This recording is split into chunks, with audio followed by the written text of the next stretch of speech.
Welcome, friends, to our magical 30-day challenge. We are bringing you a new story every single day. This is day 17. Like and subscribe to help us reach our 100,000 subscriber goal together. Hello, friends. Today, our story is not about magical beasts or sleeping curses. It is about something much more ordinary and perhaps much more powerful. It is the story of a king, his 3 daughters, and a simple grain of salt. Once upon a time, in a rich and happy land, there lived a very powerful king. The king had everything a man could want: a grand castle, mountains of gold, and fields as green as emeralds. But his greatest treasures were his 3 daughters, whom he loved dearly. One day, the king, who was growing older, sat on his throne and called his daughters before him. He felt a great need to hear how much they loved him. First, he looked to his eldest daughter, Seraphina. Seraphina was tall and proud, with hair as black as a raven's wing. Seraphina, tell me. How much do you love me? Oh, Father, I love you more than all the gold in your treasury.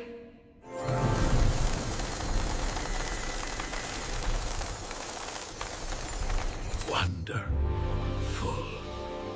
A love as precious as gold.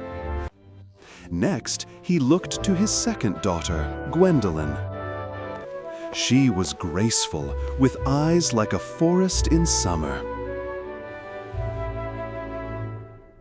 And you, Gwendolyn, how much do you love me?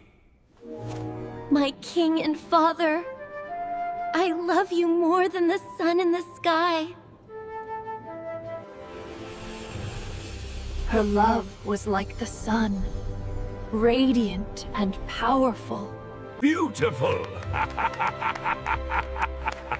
A love as bright and warm as the sun.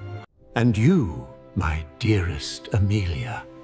Finally, the king turned to his youngest daughter, Princess Amelia, for she was his secret favorite.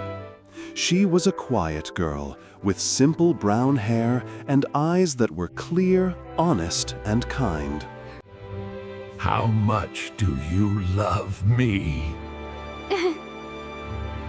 Princess Amelia looked at her father, not with a dazzling smile, but with a simple, true, and loving one. She thought for a moment, wanting to give the most honest answer she could. Father, I love you as much as fresh meat loves salt. The king's smile vanished. The court grew silent. What? What did you say? I love you as much as fresh meat loves salt. Amelia, not understanding his anger, said it again. It is plain and simple, but it is necessary. Life would have no flavor without it. Her sisters, Seraphina and Gwendolyn, covered their mouths to hide their cruel, mocking smiles. Salt?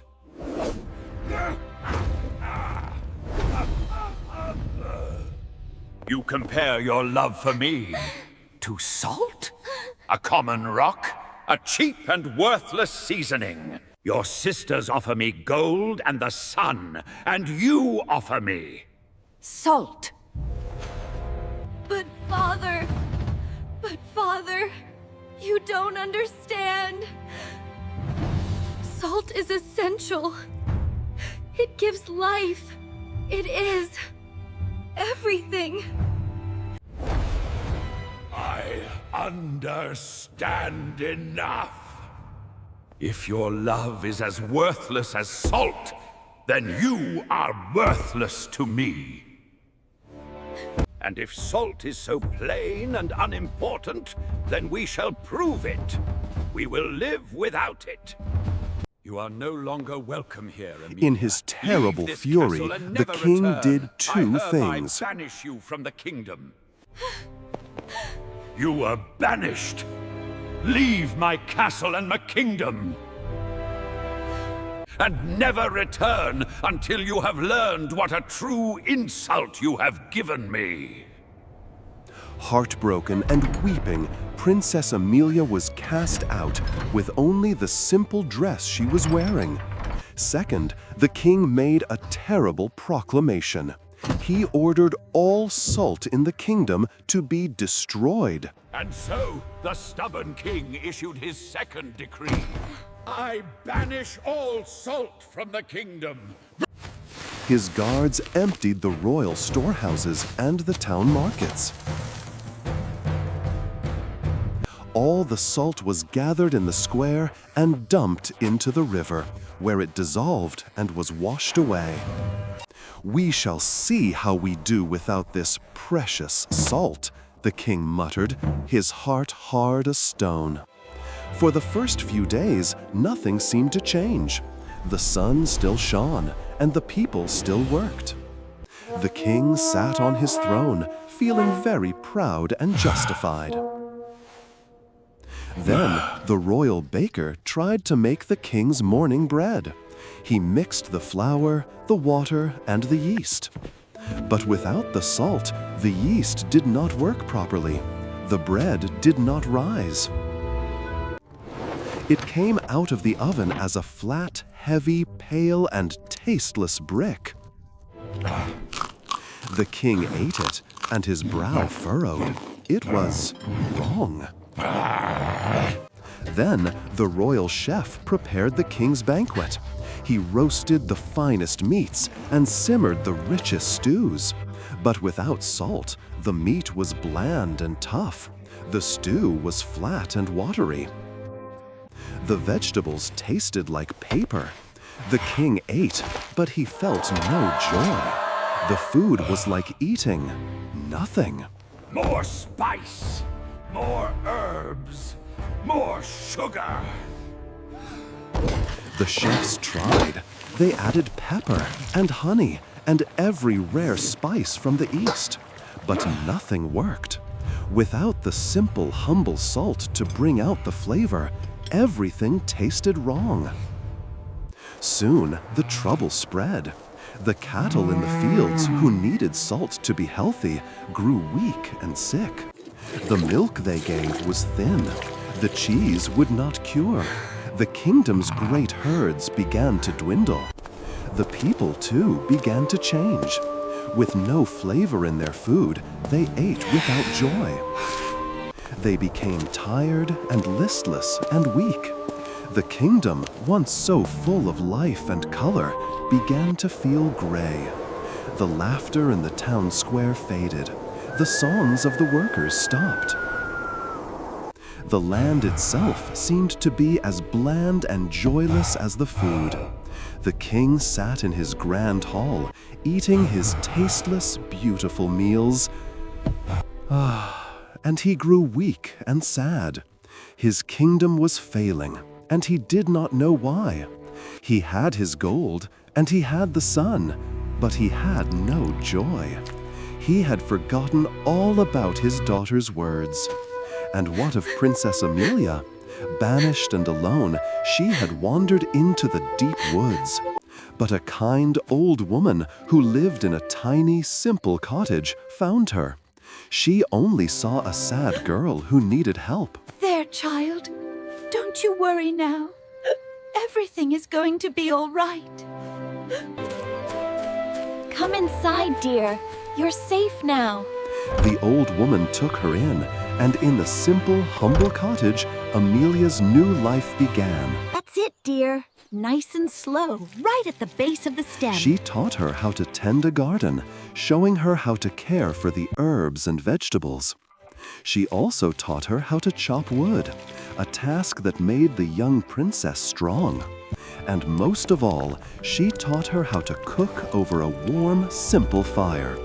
Amelia learned to make simple stews and bread, and the old woman taught her the most important secret, a single tiny pinch of salt. Amelia learned how that one simple pinch could make a plain potato taste wonderful and a simple soup taste rich. And so the years passed, and Amelia grew from a sad girl into a strong, wise young woman. One day, as she was baking bread, a traveling merchant stopped at the humble cottage.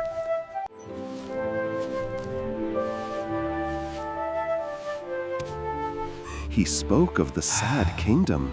He told of the strange, joyless land where all the food was like ash. Despite the endless bounty laid before him, it all turns to ash in his mouth. He simply wastes away, Amelia. He told of a sick, weak king who sat alone in his castle, starving in the middle of a feast. Amelia's heart ached. She knew what was wrong. And she knew, despite his cruelty, that she still loved her father. She knew she had to help. She disguised herself. She put on the simple, plain clothes of a traveling cook. She tied her brown hair up under a cap, hiding her royal features. And she went to the castle, carrying a single small cloth bag, heavy with something white and precious. At the castle, a grand, sad banquet was being held. The king had offered a reward for any cook who could make him taste something again. The long tables were piled high with tasteless food, and the king sat at the head, pale and thin, staring at his plate with dead eyes. The disguised Amelia entered the kitchen. "I will cook for the king," she said. The royal chefs, tired and defeated, shrugged. "Try then," they said. Amelia did not make a grand roast. She made a simple, beautiful stew, full of fresh vegetables from the woods. She cooked it with skill and with love, pouring all her care into the simple, beautiful meal. But as the stew was finished, she left out one very important thing. She did not add a single grain of salt. The stew was beautiful, but it was incomplete. She poured the stew into a golden bowl and brought it to the king herself. The king looked at it. It was beautiful, and the smell was wonderful. He eagerly lifted a spoonful to his lips. He tasted it. Bleh. Instantly, his hopeful face twisted in disgust. It was nothing. It was hot water and paper. It was the same bland, awful, joyless taste. He threw the spoon down, and a single tear of despair ran down his pale, weak cheek. It is all worthless. Everything is worthless. At that moment, the disguised cook, Amelia, stepped forward. Your Majesty, perhaps the stew is not worthless. Perhaps it is just incomplete. The king looked up at her, confused by her words. She reached into the small cloth bag at her belt, her movements calm and steady. She took out a tiny wooden shaker filled with the precious white grains. And from it, she sprinkled a tiny white dusting onto the king's stew.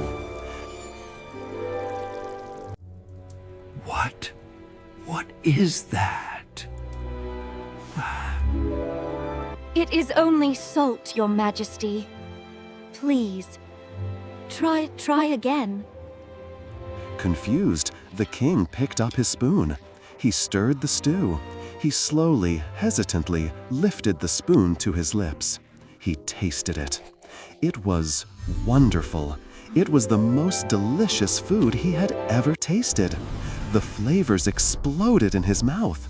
The carrots were sweet, the meat was rich, the broth was hearty. It was alive. The king began to weep, not with sadness, but with a joy he had not felt in years. He ate another spoonful and another, and as he ate, his strength seemed to return. This. They told, this is magic. It is more wonderful than the sun. It is everything. Finally, he remembered. He remembered his daughter's words. And at last, he remembered. He remembered his daughter's words. As much as fresh meat loves salt. And he finally, truly understood. He looked at the cook, his eyes full of wonder. Amelia. Princess Amelia, her own eyes full of tears, reached up to her disguise. She reached up and pulled the cap from her head, her hands trembling. Her simple brown hair fell to her shoulders. Yes, Father. Amelia. The king cried out. He stumbled from his throne, his legs weak with shock and emotion. He fell to his knees before her, the great, proud king, now humbled and broken. My child. My daughter. Can you ever forgive me? You told me the truth, and in my pride, I threw you away. I threw away the most precious thing, your love and the salt. Amelia I'm knelt here, and Father. hugged her father, and she forgave It's him all right. completely. I forgive you. Bring salt back to the kingdom. Bring it back! And as the salt was returned to the land, a wonderful miracle happened. The golden wave of life returned, spreading out from the castle to the farthest fields. The baker's bread rose high, and soon the smell of fresh, crusty loaves filled the air. The cattle in the fields licked the fresh salt and grew strong and healthy again. The grass became a lush, vibrant green, and the entire kingdom was reborn. The people, as they tasted true flavor again, finally began to laugh. This is the best bread I've ever tasted. It truly is a miracle. Eat up, children. The color and joy flooded back into the land just as fast as it had left. The king's two eldest daughters, Seraphina and Gwendolyn, were ashamed, their flowery, empty words forgotten. But Amelia, in her kindness, forgave them too. And so the king ruled for many more years with his youngest and wisest daughter by his side. They were happy, and they never forgot that the simplest things, like a kind heart, a true word, are the most precious treasures of all. Did you love this magical tale? Please like, share, and subscribe. Friends, do like and subscribe channel.